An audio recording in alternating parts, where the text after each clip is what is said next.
Senator Colbeck. Thank you very much, Mr. President. You know, in December 2015, the Michigan Department of Education released a statement of its goal to make Michigan a top 10 state in 10 years and establish Michigan as a premier education state. As a member of the Senate Education Committee, I share this goal wholeheartedly. Unfortunately, data shows that we're not on a trajectory to achieve this worthy goal. According to a 2014 competitive benchmarking report from the Business Leaders for Michigan, Michigan ranks 38th in reading and 37th in 8th grade math. Our most recent M-STEP results revealed that only 50% of our 3rd graders are proficient in reading, while only 28% of our 11th graders are proficient in math. What put us on this trajectory? Well, in June of 2010, the Michigan State Board of Education adopted Common Core standards for math and English language arts without any evidence to indicate that these standards would help improve student performance. We are now almost 6 years into this Common Core experiment, and the aforementioned results speak for themselves. The reasons for these results are many, but one of the most glaring is that more time is spent on testing to feed the data lust of central control advocates, and less time is spent on the classroom instruction, actually teaching the kids on the subjects that matter most.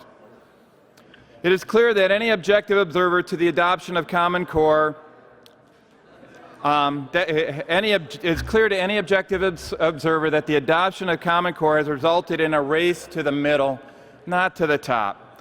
The word common should have been a dead giveaway. In order to become a top 10 state, wouldn't it make sense to emulate the top education state rather than roll the dice with our kids on unproven standards? Well, the top-rated state is Massachusetts. Massachusetts students have achieved first place or near first place in the National Assessment for Educational Progress tests in reading and math starting in 2005 through 2015. All demographic groups have demonstrated improvement during this time frame. Massachusetts also participated as a country in trends in international mathematics and science study in 2007 and 2011. In both years, they tied for first place with Singapore in grade 8 science and placed among the top 6 countries in grade 8 mathematics. So in spite of these successes, even Massachusetts adopted Common Core standards back in 2010. Since then, Massachusetts has experienced a leveling of performance, of their growth and performance, and the latest test results actually show a dip in their prior year performance. So why then did states like Massachusetts adopt this race to the middle in the first place? Well, it turns out that the federal government provided financial incentives via programs like Race to the Top to states if they were to adopt Common Core. Massachusetts, in fact, received $250 million in support of their switch. Michigan received $0 for their switch, but it obviously hoped for more. The good news is that the recent passage of the federal Every Student Succeeds Act removes the funding carrots that had enticed states to adopt Common Core. Michigan has an opportunity to take advantage of this new act by passing Senate Bill 826, which I introduced as a companion to House Bill 5444, introduced by Representative Gary Glenn in the House.